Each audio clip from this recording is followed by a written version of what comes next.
This is Jackie Capstick, and I am the host of the Natural Healing Reel. And I have an amazing guest, of course, today. Her name is Tanya Ray, and she has an incredible story to share with us. It's something, you know, where you're just pretty much on your last days, and she miraculously handed it over to the higher power and was given incredible gifts, not just one, but many. And I just want to introduce you to her, and you guys can listen for yourselves because this is a fabulous story. Tanya. Hi. Hi, thank you for being here today. You're also a transformational life coach and owner of Arise Life Empowerment. And Yes. you are an author, book bestselling on Amazon. Mm-hmm. And I mean, you've just got all kinds of things. So I'm going to let you share. Okay. So my name is Tanya Ray. I reside here in Chicago. I am a life transformational coach. I am the owner of Arise Life Empowerment Coaching, where I teach life goal success coaching, life purpose, and emotional intelligence coaching. I teach, my coaching is about helping individuals to develop a growth mindset. So I teach them how to kind of manage their emotions and, and try to help them to change the way they think about things, get them help them to develop a change mindset, seeing things from a different perspective. So that's kind of what my coaching is about. I also, I am overseer of a women's ministry by the name of Fearfully and Wonderfully Made Ministries, is Woman to Rise Ministry, where I have held several conferences in the city of Chicago. That ministry is about healing and restoration. So I minister to women from out of my own personal experience, to help them to experience healing in their lives. I also am a licensed pastor. I don't have my own church. I was licensed as an associate pastor. Let's see. I am a mother. I have 2 children. I have 2 grandchildren. Let's see what else I can tell you. I mean, that's pretty much. I am an author. I'm an author. My book is right now published on Amazon. You can also purchase it on my website, which is ariselec.com. You were just showing it to me. Let's have a look at it. I love the cover of it. Yes. It's also on ariselec.com, my website. So it can be purchased either there or on Amazon. This book, I'm talking to, I give practical steps to help individuals to start choosing themselves again, showing them how to start choosing themselves again. I love it.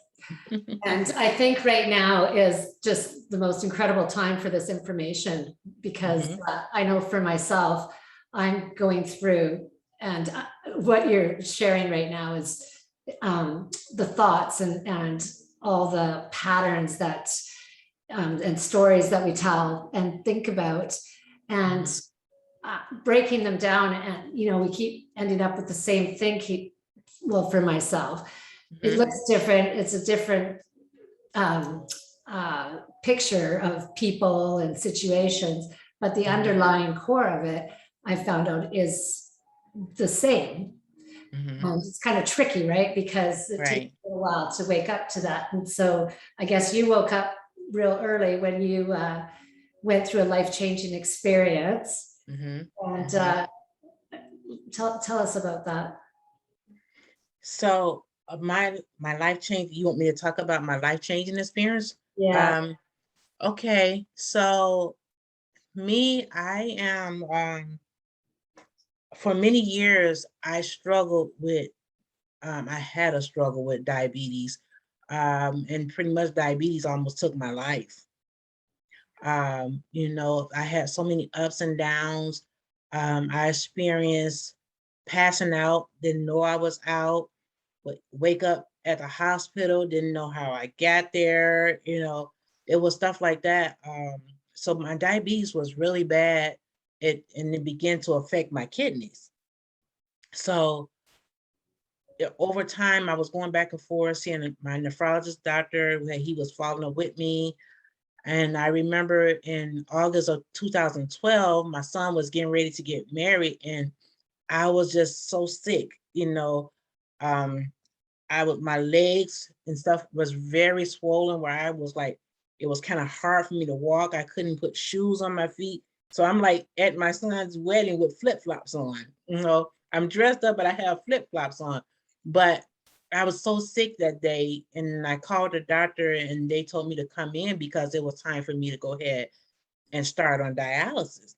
So the wonderful part about that is I started dialysis in August 2012, which was on my birthday.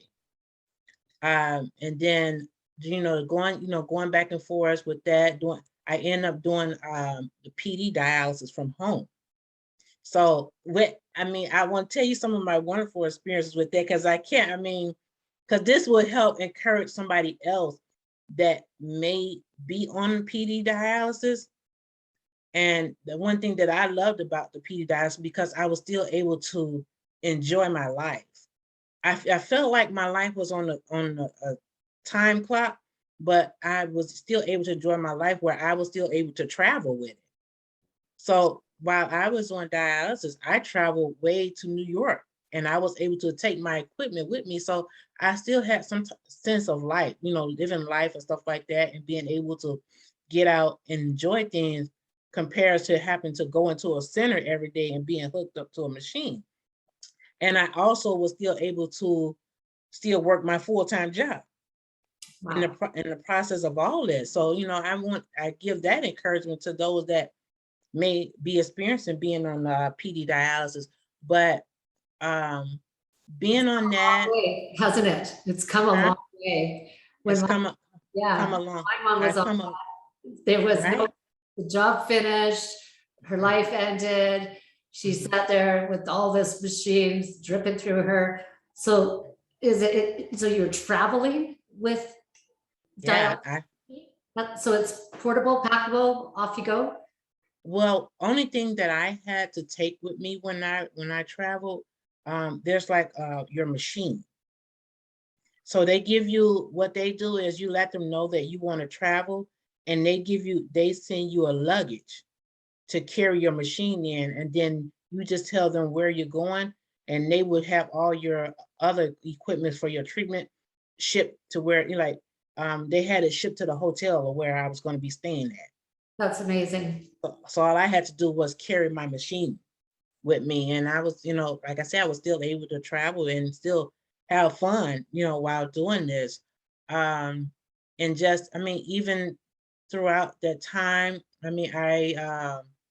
there was a point in my life where they said that I had a little mild heart attack. I was living alone.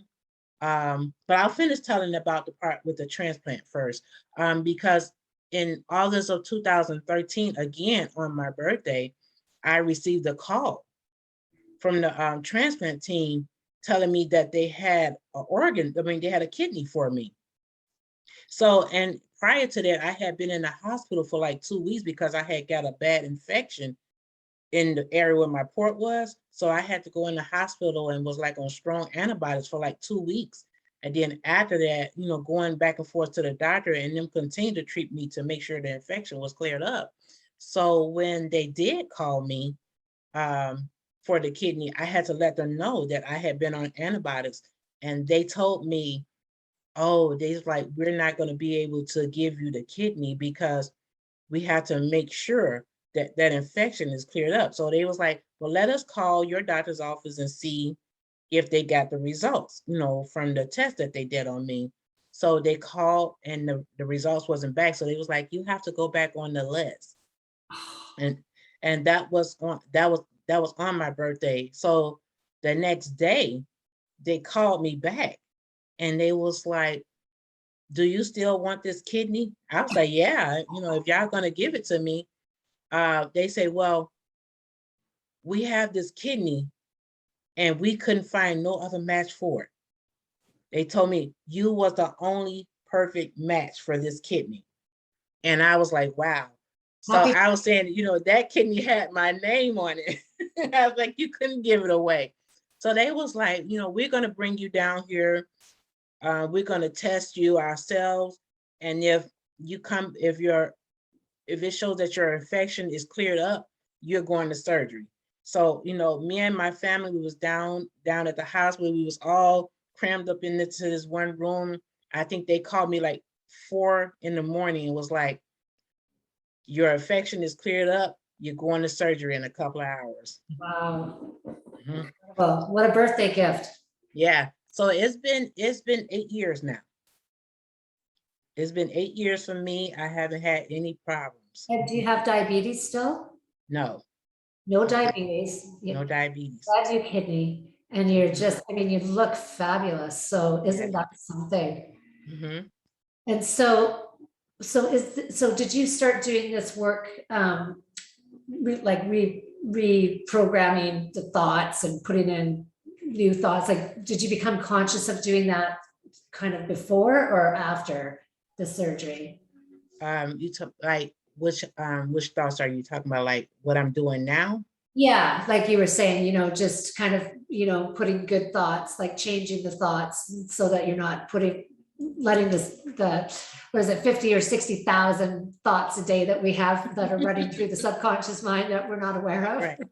I'll tell you one thing about going through that surgery and coming out, because for me, as being a believer, being a woman of faith,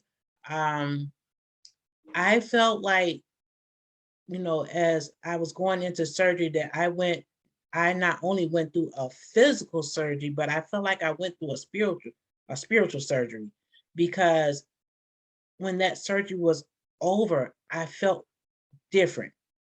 I didn't feel like the same person. I mean, when you go from having to give yourself shots every day and you're dealing with the ups and downs, after that surgery, I felt like a total different person. So I mean, I had to get used to not having to do certain things, and just getting back to myself. But also, just from other little things that I experienced in my life, a lot of my own mistakes and stuff like that, my thinking was different. I thought different about life, and then, about taking care, just taking care of myself, doing the things that I wanted to do for me, just, seeing things from a different perspective, from, changing, my mindset changed. Why do you think that happened? Did you ever kind of figure out, like, is it because you got somebody else's kidney that kind of shifted you, or it was just such a miracle, such a gift that you got a new life, really, didn't you? Mm-hmm. Yeah. I just felt like, I'm like, life is too short, and then, we go through different things. We go through different things in life, and I had some experience with some different things in life. So to go through that, and for God to give me a second chance at life, I thought nothing but, you know what, change it. This is your chance to change your life. Do something different. Go, not only do something different, but see things from a different perspective. You know what I'm saying? I had to get to know myself again. Well, If it, that's really incredible, actually, because like that's also a gift. It's almost like you really had spirit come in and shift you, really, right? mm-hmm, Like, mm-hmm. even though you're a believer and all of that, I mean, that I can't even imagine, like that's just so dramatic, right? Like you changed your whole life after that. Mm-hmm. Yeah. So it's just a lot, because when I think about a lot of the choices and decisions that I made in life, I knew I had to do things differently. I couldn't continue with the same old pattern of ways that I did things. I knew I had to, really get out there and do things different, especially in just like, when it comes to being confident in yourself. I had to really build that up, becoming confident in myself, believing in myself, believing in my own capabilities, and really getting out there and doing things that, that I benefit from for myself. How did you do that? So I'll say this, because I've gotten pregnant as a teenager. Okay. I think I was like 16, my first year in high school. I got pregnant with my son. That would have been scary, I imagine, hey? Because you're still just a kid, right? Yeah. So I did that. I dropped out of high school, and then I, just going back and forth with that, the things that I experienced from, the consequences, just going through those different consequences, losing good jobs and stuff like that. Never could find a good job. Then I was working for a temporary agency where I was getting ready to be hired permanently, and they had to let me go because I didn't have my high school diploma. So a lot of that was some painful experiences. Because at that point I had 2 children. So, I had to tell myself, you know what, you got to do something about this. You have to change this. So I would say earlier I took like the GED test, and I missed it by a few points, but then I never went back. But when in my 40s, in my 40s, I ended up going back and getting my high school diploma. So, it was just about seeing things differently from that way, because I'm like, I didn't want to continue to feel the same old things or continue to keep going through the same old things, when I'm like, you know what, I needed to make money. I'm like, you got kids, you gotta take care of yourself, you gotta take care of your kid. So I knew I had to change things from that perspective. And then you kept your baby at 16. You kept the baby. You didn't give it up for adoption. No. Wow, you are courageous. Yeah. That is awesome. Yeah, when I was aged, so I think I was 21, then I had my daughter. Wow. Yeah. So just, a lot of things from that, even just between my 2 kids' fathers, something that I used to didn't talk about. People never really knew about how I was in toxic relationships with them, whereas I experienced abuse. So when you think about things like that, I had to change my choices. See, I had to see things that, this relationship is not good for you. You cannot continue to end up in these same old type of relationships. So there are things that I had to change how I seen that, and making my choice when it comes to who I was going to be in a relationship. I tell people now, I say, if I was the person that I am now, if I was that person back then, I probably would have never made those choices to be in those relationships. But then you wouldn't be where you are right now, and you wouldn't have those beautiful babies, right? And you have this great story to tell. So all meant to do all that. So I'm very proud of you, because I can't even imagine. I had a baby young too, but not that young. And it's tough. It's like the kid raising the kid, right? Yeah, I thank God because I had my mother and my grandmother to help. Yeah. Yeah. So that's a blessing. Oh, wow. Wow. And so the toxic, okay, so that's huge, right? So you're realizing that you need to shift yourself dramatically. But when you're in a toxic relationship, it's very hard to, first of all, to see that, and then to get out, because usually you become kind of codependent when there's some abuse of whatever kind, if it's verbal or physical. And so can you share a little bit about how you did that? Because I think that it's just to me, it's a matter of a choice. I wasn't, we wasn't living together. It was just a matter of a choice that you have to come to and say, you know what, I'm tired of going through this. I'm tired of being abused, and really strengthening yourself enough to walk away. Making the choice to really walk away and not go back, because there was times that I did go back. And I think in that matter that it's more about a self-esteem type of thing, where not knowing your worth, not knowing your value and who you are. When I think when women go, end back up in situations like that. And then I think that sometimes it has a lot of what we grow up seeing. Absolutely. So, yeah. So, I mean, and then just, when you, I mean, it's a lot that goes along with that, but to make a decision to come out, I mean, a lot of times women are scared to come out because of fear. They're being threatened and stuff like that. I wasn't being threatened. It was just that I need to make the decision for myself. And get support. You were home with your mom and your grandma, so like blessing. So you said you weren't living with either of them? No. So that's huge, right? So you're not financially dependent on, so, right. But still, just changing your thoughts and having the confidence and such a young age to kind of just have that awareness and then to actually execute. It's awesome. Yeah. And so how did you start doing, like,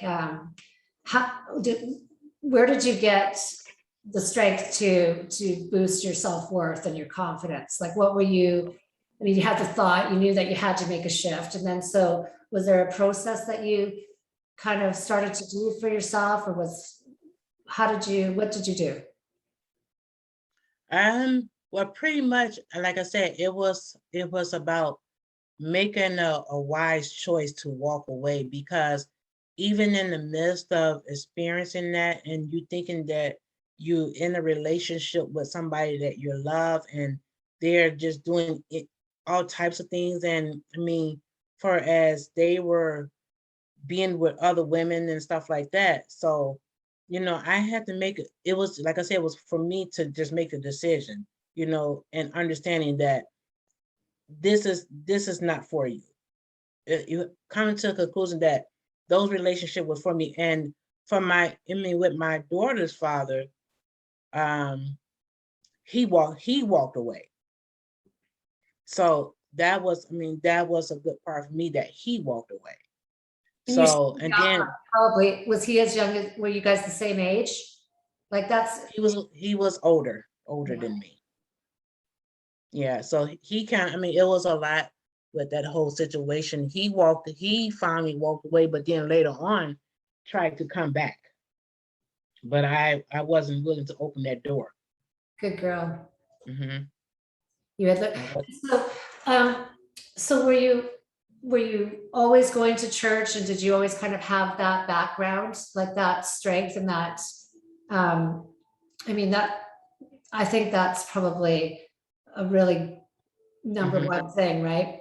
That helped a lot, because of the leader that I was up under. How he would encourage and say things to me. And I remember being in one relationship, and he told me, he said, you don't need to be in that relationship. That relationship is not good for you. And it helped that we had, we knew each other prior to that. We kind of grew up in the same neighborhood. So he knew me. So that meant a lot, for somebody that you grew up with to come and pull you to the side and really tell you that, because that means that they care about you. But being in church, being under the word, a lot of that helps strengthen you to be able to move, to move on, just sitting up on the word and the word, soaking in the word, being encouraged by others and stuff like that. A lot of that helps. Right. I grew up in church. So my grandmother used to take us to church all the time. So I mean, it's just like being at home with her. She teaching us how to read the Bible and different little things that she used to do with us. She teaches how to pray for pray for others, pray for ourselves. So a lot of that stuff was instilled in me. Yeah, that's quite a gift, I believe. I Mhm. didn't have that myself. I didn't have any education about anything to do with anything. My parents had a bad experience, both of them. So they just Mhm. left us with no information.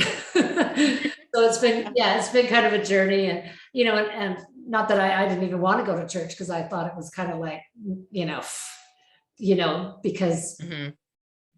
probably my parents thought that, right? So Okay. you just take on your parents' beliefs, right? Whether they're right or wrong or good or bad, you just believe that Mhm. they're right because they're your parents and they, they know. Right. Right? Mhm. But yeah, so I think that you're very lucky to have had that experience and that kind of support. I mean, I have sort of come into understanding and knowing um, that part of myself through the last bunch of years. Well, probably always, but I didn't Mhm. know, if when I was a little girl, I was always so scared and I would pray, but I didn't really know who I was praying to. Okay.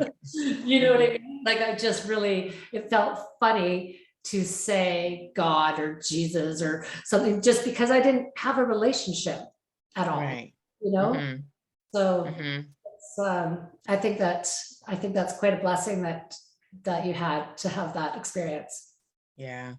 I mean, it's like opening your heart up to God and just really allowing him to come in and heal those areas. That plays a big part of it is to you giving yourself to him and allowing him to do what he needs to do within you. Yeah, and see, I always thought that was the last thing I felt like doing because I felt like I had to like give up my life. Like I had to give up who I was. I had to be somebody other than who I was to do that Mhm.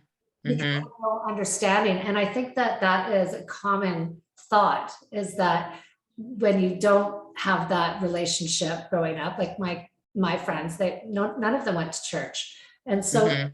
you kind of just don't know. And so you start to think to yourself that, oh, I don't want to do that because then I can't, go to the bar and have some beers or, when you're younger and you're out Mhm. at a party, right? You don't want anything to do Mhm. that because you can't do that or something anymore. But it's not like that at all. Right, it's really not. It I was, mean, I remember um when I got up in age, I think I probably was 18, 19, somewhere in there. I went away. I kind of was like, just out there, like you say, partying. I was just out there doing. I mean, I never was like a drinker. I never did, drugs or anything like that. I just used to like to go out, dance and party, have fun. So and then I just would kind of just wanted to, live my life and do what I wanted to do. So I kind of steered away from. I never like truly left, but I was out there just pretty much doing my own thing until it came a point where things just began to change in my life. You know, um, and this was like I said, way before I really started experiencing the sickness and stuff like that. Um, I just felt a change that came about, and I started having desires to really.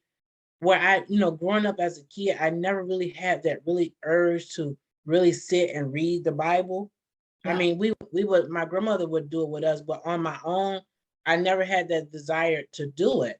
And all of a sudden, I remember being at the club with one of my best friends, and I told her, I said, you know what? I said, I feel like I'm not supposed to be here. I said, I don't want to be here. And not knowing that the change that was getting ready to take place in my life. But she wasn't ready to leave, so I ended up leaving her there. And from that point, I had never been back to the club. I never went back. I really started getting into church and stuff like that. I really started getting into reading the work, reading the Bible and study and get, once I really had a desire to really get to know who God was. And I say that was a time when I really started to build a relationship with him.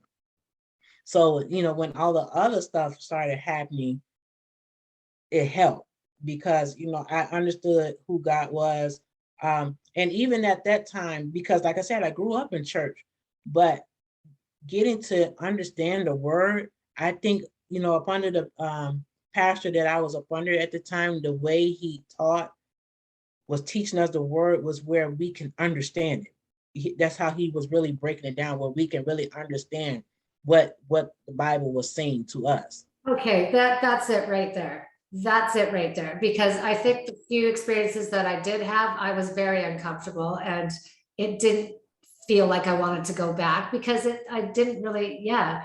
But I think that who is like now out where we live here, there's lots of young pastors and they're just kind of doing it authentically. Like they're not, they're doing it in community centers and people are coming in groves, right? Because they're doing it and you don't have to pretend you're this or that, or, there's, you don't have to, it's just a very different approach and it's very good. It's very catchy. Like so many people I know now go to church, which I couldn't ever have said before. Right. But I think it's that exactly that connection and how he's sharing. Right. Yeah. And I can say that a lot of people don't go because they feel like they're gonna lose some of themselves. They gotta. But to me, I think that going to church and reading the word, it helps you to have more better self-control over yourself. Yeah. Mm-hmm. Yeah. And then because even at that point, God begins to reveal things about you to yourself. And it's not a bad thing, it's for a good reason, because a lot of times we cannot see ourselves. We can't see ourselves at all, I don't think. Mm-hmm. I think that's probably the biggest problem we have, right? Is we see other people doing this and that, and everybody's talking, oh, did you see so and so, blah, blah, blah, blah. But meanwhile, they're mirroring something for you there. So right. Yeah. So he's like kind of revealing you to you, the things that you really don't know about yourself, that you can't see, like some of your poor choices and stuff like that you're making. He's kind of awakening you to truths. Yeah. So, and when it's like when he do that, you be like, oh wow, I didn't know that. And for me, share my experience when I really started getting into reading the word. I remember telling my sister, I'm like, do you see this? I said, this book is literally talking about my life. I'm like, wow. I'm like, and she was like, my sister, she's not one that really she believes in God. She doesn't go to church, but she prays and stuff like that. But when that started happening, my life just began to change. When God started revealing my life to me right through his word, and I was just like, it was a whole different experience. So, and then when you, and far as going to church and listen at the preaching and the teaching, that I experienced so much growth. So, and then that's how you don't realize how your life begin to change as you begin to apply some of the things that you're being taught. I think something that was very, very, a very amazing experience was, when you learn that you have to ask for help, right? Or you don't get, you have to ask and it is given, right?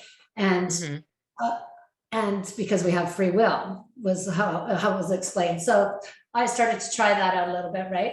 And oh my goodness, it's magical, right? Like when you're in alignment like that and you're asking from your heart, and it's incredible what the support and what happens. And you're like, okay, really, did that actually just happen? Like just, just little prayer, a little thing, and it's just almost like you're like a divine, yeah. Anyways, I have had some really incredible experiences where I'm like, whoa, that was unbelievable. Like, because you can't not know that that's what it was, right? So, Right. Especially when it's like something that you prayed about, right? And it was just between you and God, right? And then that thing happened and you know that you haven't told anybody else about it. That's right. And it come to pass. You be like, wow. Yeah, like, it's quite powerful. And I think that for somebody who doesn't, like, I've read some of the Bible, but I've not read the Bible. I kind of just got into, the Wayne Dyer and like books that kind of come from that, but aren't the Bible. Right. My grandma was a Christian Scientist. I think so. Anyways, I didn't even know what that was, but I just found her little Bible and I opened up, and it's incredible, the Bible that she gave to my grandpa when they met. But that's what she did. She just went and prayed for people, and my dad didn't believe in it at all, but I see how powerful that is now, right? Because it's really quite something once you start to connect into that and you go, there's something way bigger going on here than we can see. And, and it's, it's pretty miraculous. And once you have experienced that, it's like you can't not want to experience that, because you're just gifted. Like you've been given a gift of it's like you're just lightened to kind of help you on your way. And you're like, oh my goodness, like that could have been the worst situation my whole life. And it was like so many times, right? Or praying for other people and watching it come in. And it's not growing up with it. I've really, really enjoyed the experiences. Yeah, I tell you, for me, when I was dealing with the whole thing with being in kidney failure, going on dialysis to getting the surgery, I knew that God played a big part in that for me, because I think about, just hearing some of the stories from how people say that they've been on the list for years and years. I wasn't even on the list a year. I wasn't, I got the call early in 2013. I think they sent me a letter like May, April in 2013. So I was literally on the list only for like a few months. I was on there and I was like, this must be God. And then for them to call me back and tell me you was the only perfect match, I said, God still has a purpose for me here. I'm like, he's giving me a second chance. He has made this happen like this for me. And I just remember that week going to church, and my pastor at the time, he called me up and he prayed with me. And he said to me, he said, Tanya, he said, any day now. And a couple of days later, I got that call. Yeah, you can, right? Because you can feel it. You can feel things aligning, right? When you pray, it's like for, anyways, it's really something. Definitely. Yeah. I have lots of friends that, couldn't be bothered with any of that still, right? And probably think I'm just like, gone over the edge or something, but it's, once you have the connection of, of having that we're all one in source, and just, it's just so I don't know. It's a beautiful thing. Mm-hmm. Addictive. Right. Just want to be more and more and more, right? Mm-hmm. Mm-hmm. Open your heart. I tell people now, I say everybody at some point have they come to Jesus moment. I mean, because at some point you will meet him in somewhere in your life. And a lot of times people that don't go to church and stuff like that, and they don't realize how much they call on him. You know, it can be just in the matter of an accident or something. I mean, it can be anything. And the first thing we don't realize, we say, Jesus. You know what I'm saying? They don't realize if there's something that automatically comes out of our mouths when things happen. So they don't even realize how many, that they call on him. Yeah. Somebody whom they may not even believe in. I mean, but to me, I believe that somewhere in life, God will give each and every person an experience to show himself to them. Yeah. And I think that we're all kind of coming to that awareness when we're supposed to anyways, right? There's already a Right. plan going on, whether we like Definitely. it or not. Mm-hmm. During this time when it's so, the uncertainty and the fear, and it's sure an incredible place to be able to, just drop into a prayer or meditation or whatever and go into your heart, and you can just feel how, I don't know, it's just the love is so, you feel so full inside that you're just lit. It's like you just turned your light on, right? Mm-hmm. And you just emanate. And then you're of service to other people, right? Right. Absolutely. But far as like, you asked me about like just the whole thinking different. I mean, to me, it was more about really truly allowing God to come into my life, allowing him to come in, really receiving him in my heart.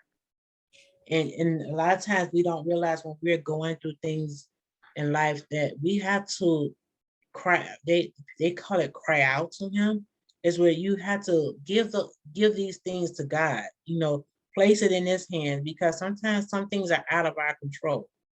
So just to experience his healing power in your life. So that, I think I went through a lot of that to really help me to become stable in my life, and be able to really get out and do different things and stuff like that. And to be able to even really get out and tell others, and share with others how, I've come through a lot of stuff in my life. Yes, you certainly have. Mhm. Yeah, very, very strong. My goodness, it's really great that you're sharing your story, because what I noticed, I went through a lot, at different times as well, right, throughout my life. But what I found, which we're not aware of, is that when other people see that you're still standing, then they look and go, okay, I can do that too. And like, okay, she went and she's walked through that. That shows other people, kind of, it gives them, it's like running, what is it, the 4-minute mile or whatever, right? Right. You're showing them strength. You're showing, yeah, you're opening the path. You're walking, right? So if she can do it and she did that, well, I just have this, and this, then I can do that too. And I had that experience of some lady, and I never even knew her. And then all of a sudden it was like, anyways, it was quite this experience. And I come around the corner and she comes off the treadmill and she's like, hugging me. Oh my God. She's like, oh, listen to your story. And I think there was like a 5 minutes, just interacting with my daughter, with her. I guess just whatever her struggles were, she said to me, she goes, I was like, if she has done that, then I can do this. And she goes, I think I just healed myself, and just got up. She got off the treadmill. She hadn't ran in 10 years. And and I was literally holding her. She was sweating, soaking wet. And like, literally, it was so cool. And then I was able to see that it does matter to share our story, right? Like just that little bit gives other people hope that it's like, okay, I can do this, right? It just gives, I don't know, there's something very powerful about it. One thing is we're not in control of the cards that we're dealt in life. That's right. They say, I've heard many times, and whether it's, I don't know if it's true or not, that it's kind of a divine plan before we come in. That you know, that the people and the situations and everything's kind of all planned before we come in to kind of awaken us while we're down here. Yeah. I think that I had a hard head to crack open or heart. One thing I know that what we go through is, I mean, it's not just about us, it's for somebody else. It's to be able to help somebody else come through it.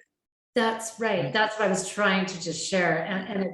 But we're not aware of that. Like how powerful that is for somebody else, right? Yeah. That we don't realize how God uses us. I mean, uses us to bless other people, you know, to show others, like I said, show others how to come through it. Right. It's really like the leaders, the people that will stand up and say something. Those are,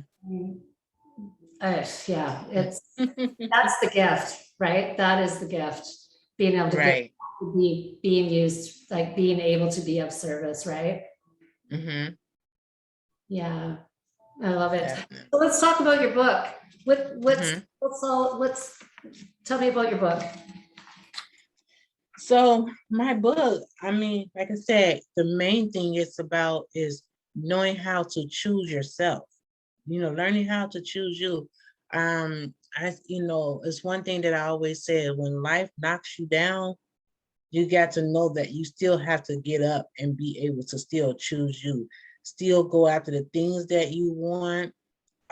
You still got to get up and, you know, believe in yourself, because some things come in our life to destroy us, right? So we have to learn how to get up, dust ourselves off, and keep going, keep moving, you know. And a lot of times we allow people to keep, you know, to make us feel certain ways, you know. And then not just that, but we have to learn how to stop living in the image that somebody else has created for us to live in. That is a tough one. That's a tough one, because I know for myself, victim, right? We all like to go, and somebody did it to me, right? They're doing this to me. They're so-and-so's doing that. They're this, that, right? And we all do this story, and then we're stuck until we take accountability and see our, you know, our part and the interaction. Blaming it on somebody else, you just get to stay there because you just gave the power to them. And then you have a lot of people that are afraid to choose themselves because they're afraid of being ostracized. They're afraid of being rejected, you know, because a lot of times that we allow people to live their lives through us, right? So, and we don't realize that we have been conditioned to be something that we truly don't want to be.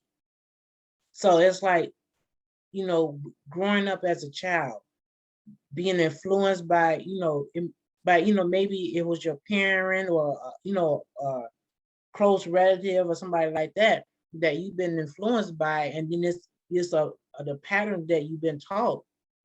You continue throughout life doing some of these same old things, and it's not really who you want to be. So it's like, you know, now that you come to this place in your life and what you're doing, you have no desire to keep doing. It's saying, you know what? It's time for me to start choosing me. What is it that I really want to do in life? What type of life do I desire for myself? Because I'm tired of living this life that I've been living for everybody else. I'm tired of being this people pleaser. You know what I'm saying? I need to choose me. I need to choose what makes me happy, you know? And a lot of times, because a lot of people go around and they're dependent on other people to make them happy, but our happiness we shouldn't be waiting on other people to come and co-sign on the things that's going to make us happy, because your happiness comes from within. It's come from within yourself, and you finding the things that truly make you happy. And then That's big. That spot right there is a very big, that's everything right there. Because first of all, usually our parents from older generations were mimicking what they did, and they're serving, like our moms are serving the dads, and it's not about them. They were, women are just kind of coming into their divine power now, right? Or equal, like, but I know even just for myself, like when you have children and you're working, and like, who has time to sit there and say, well, what do I want? You're busy asking the bills and right, the this and that, and it's quite something to even just take that time and, and ask. And if we ask, then we will get the answers. And it's so sadly for some, some children, because it goes all the way back to childhood, whereas their parents are conditioning their children.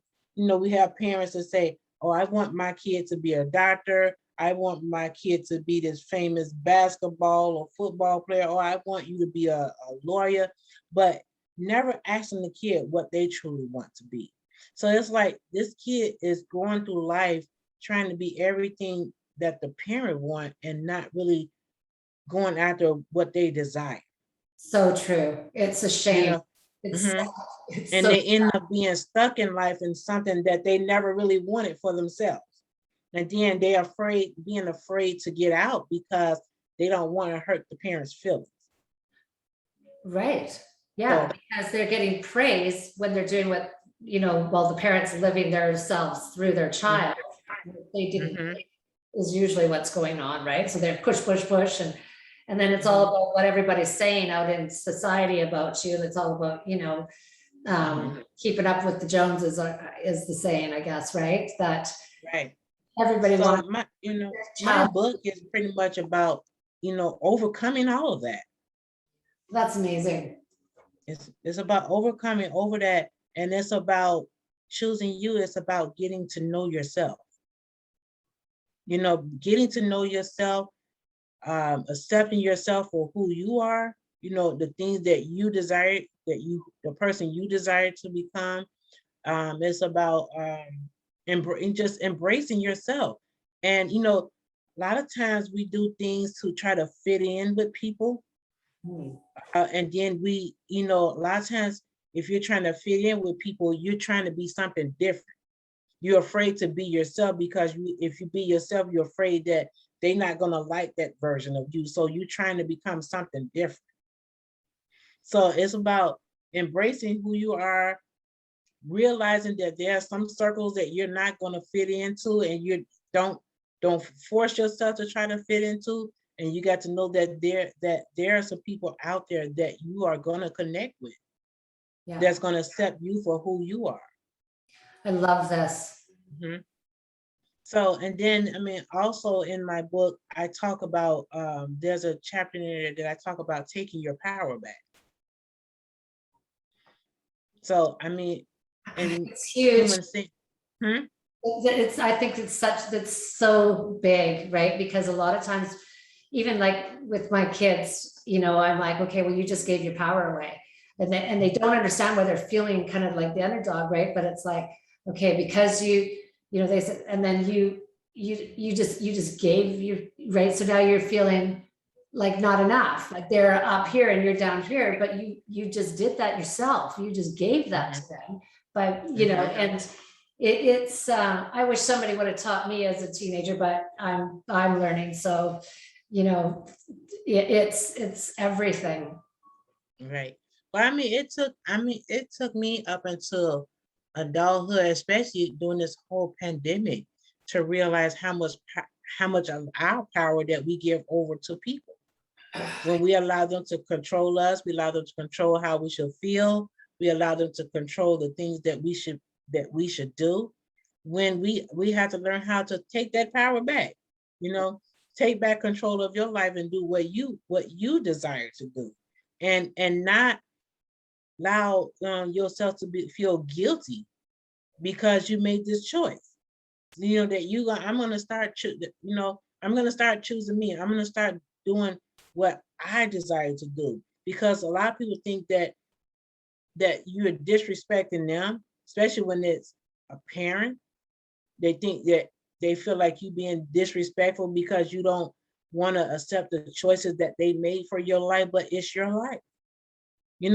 Once you come of age, they're no longer responsible for what the choices that you make in your life. So that's your time to really choose you. Go after the things that you want to do, because that's what nobody has the authority to say what goes on in your life anymore. You get to do whatever it is. Imagine being raised like that. Could you imagine being raised like this? Being raised where, I would love to have been raised like that, to have that knowledge, and your parents be, you choose you. Could you imagine? Like such a day from how we grew up, right? Because the awareness wasn't there. And one thing that when we talk about the Bible, there's one thing in the Bible that talks about the power of the death is in the power of the tongue, right? A life and death is in the power of the tongue. And a lot of times parents don't realize that they kill who their children are by some of the things that they say out of their mouth. So when they say negative, when you speak these negative things to your kid, you just killed them, because you killed their spirit. Now that you have a kid that's growing up, don't know who they are, it's a lot that goes along with it. That's why we have to be careful of the things that we say out of our mouth, because once it's out there, you can't take it back. And I think that it's more hurtful when it comes from a parent. Oh goodness, yes. Because you believe that you're not whole. You believe that if they're saying that to you, that then there's something wrong with you, and you're not this whole person. And so then for the rest of our lives, we're like trying to be enough because we think we're not enough because of our perception of things that were said to us, right? Yeah. They said telling you that you're never going to be nothing. That is programming that kid's head. So we have to begin speaking life into our kids. Yeah. Giving them choices. It's nothing wrong with sitting down with your child and saying, so what is it that you desire to be? How about pushing their vision, making sure they being all that they want to be, and not us choosing who we want them to be? Yeah. Because if they being who we want, then they're not being the best version of themselves. That's right. That's right. And my 11-year-old was saying to me the other night, she goes like, I don't even know who I want to be. And I go, well, like what she wants to do, right? It keeps asking me, like, what am I going to be when I grow up? She goes, I don't know. And I said, and that's totally okay, right? Because you're going to come into something that you love. And maybe you just like, for me, I didn't find that until, I was in, 16 or 15, grade 10, right? And then I found my passion, right? And I ran with that for 30 years, air and I love that. And you're going to find what you're passionate about. I think she's going to be a writer, but I'm not going to put that out there. I'm just going to let her, figure that out. It's, because, right, that you put, and then they're trying to be that. And then if they're not really fitting that bill, then they feel like they're not enough and they're failing because they're no good at that. And, lots of times we're not good at a lot of things, right? Right.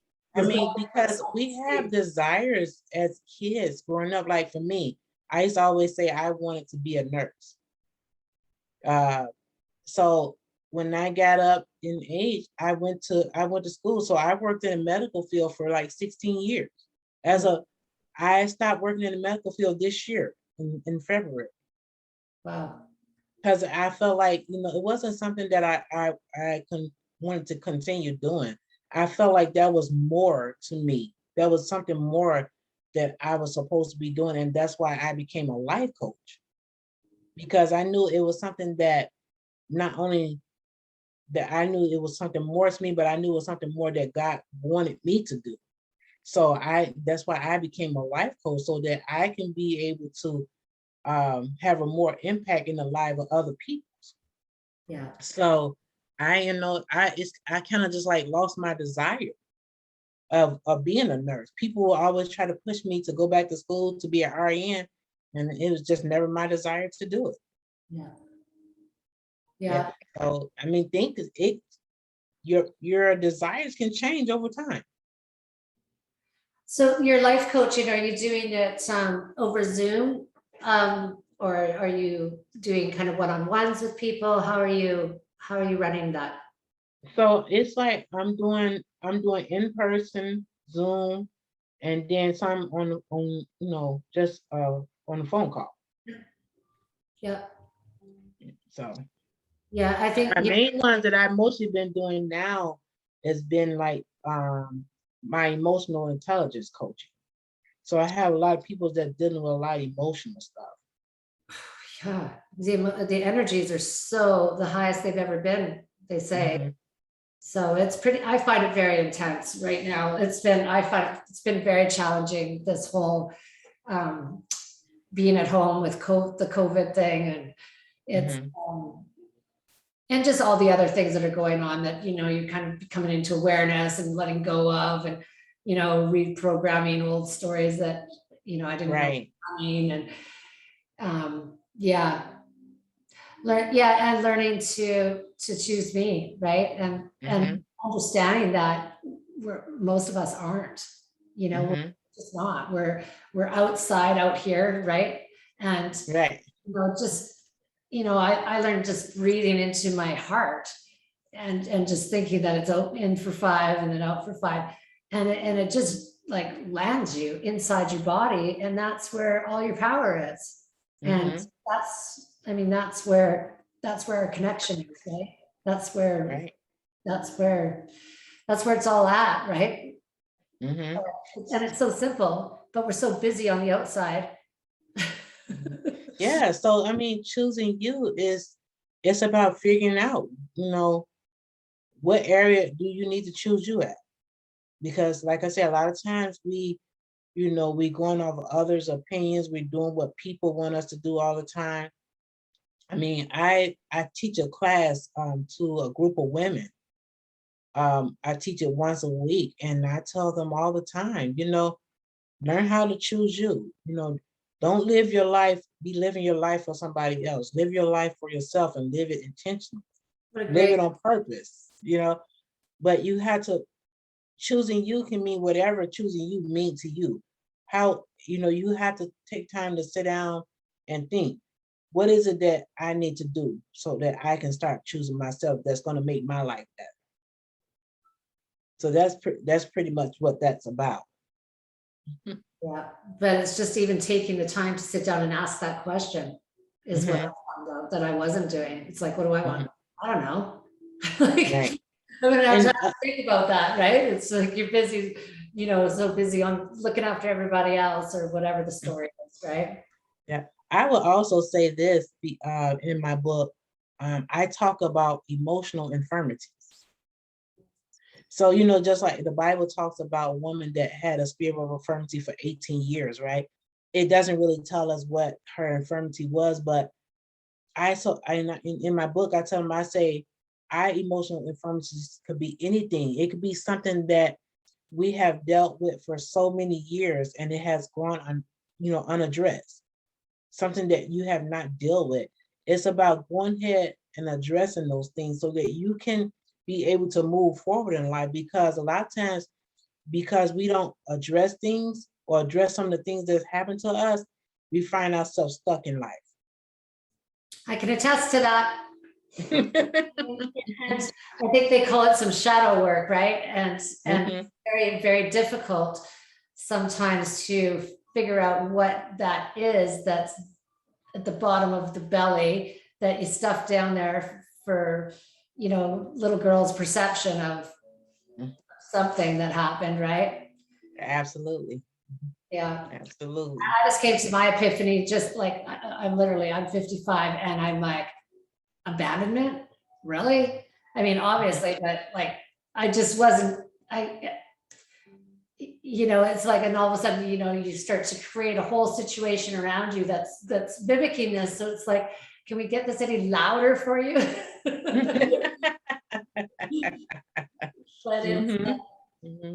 it's funny, right? Like there's some hidden things in there that we are so scared that, we're not enough.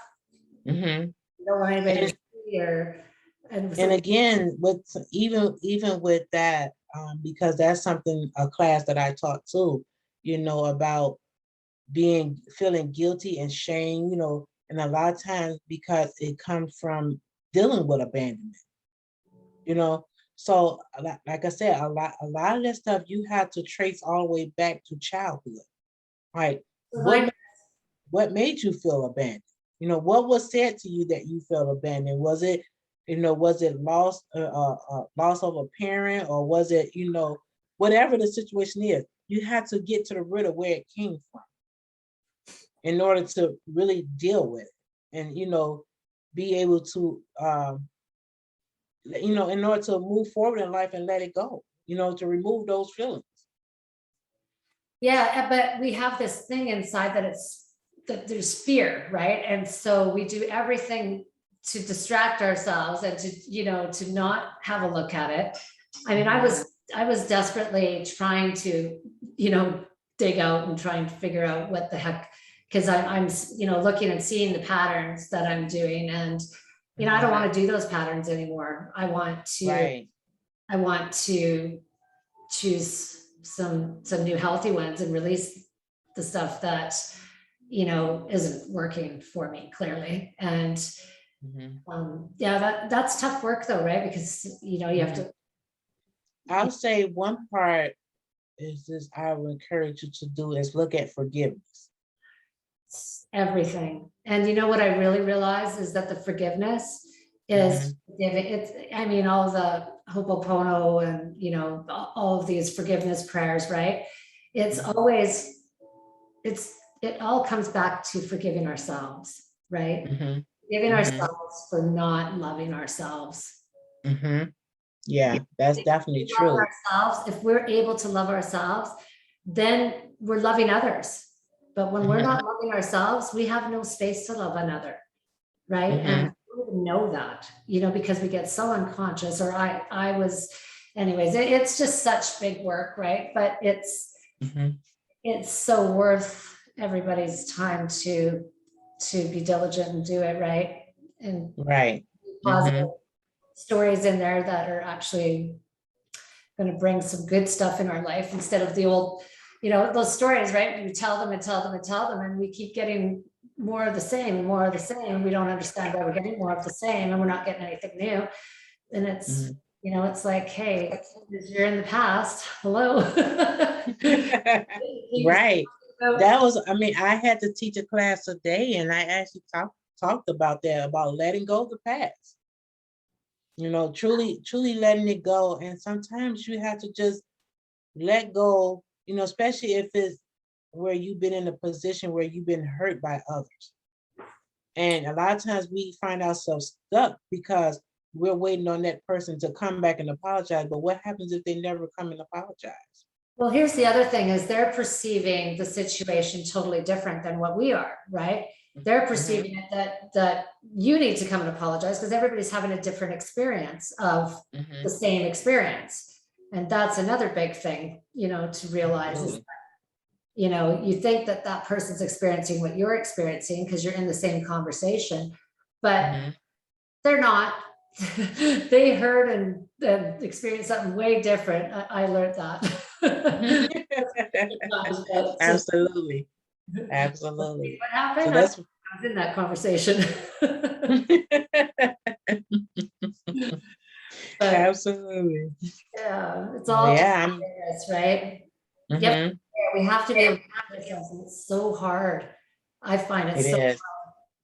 Yeah. It's a process too, but we had to realize that the forgiveness is for us. It's a part of our healing.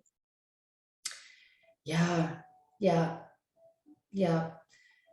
It's so big, isn't it? Yeah. It is. especially when forgiving yourself, because a lot of times we beat ourselves down. Do you know what? So, When I started listening to, these 50 or 60,000 thoughts a day that the subconscious mind is running, right? It's incredible to me that actually happens. It's like a computer chip or something, they say, the subconscious mind. But it's very scary when you start paying attention and listening, because it's negative. And I had no idea that I had that kind of chatter going on in my head about myself. And it's all like, we're just beating ourselves up constantly and not even aware that we're doing it. And right. yeah, self-esteem. That's why we have to try thinking different. We have to, when we notice that we're having a negative thought, it's like you have to stop and analyze, okay, where's that thought coming from? Why am I having this thought? And then and then you have to kill it, start speaking at that moment, start speaking positive, saying positive things about yourself, especially if the negative thought is about yourself.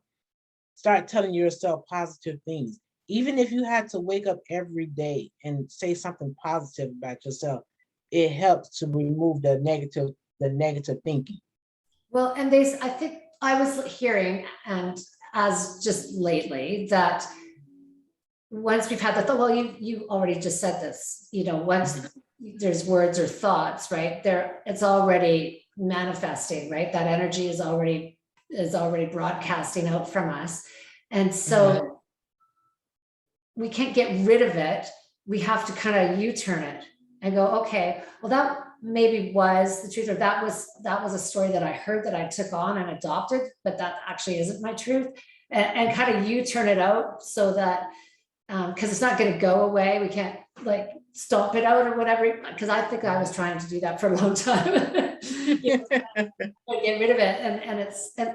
But it makes sense to me. And so I've been now trying to just kind of, when I hear that, then take that and go, and add to that story and make a U-turn and try and get it to something that I want to create.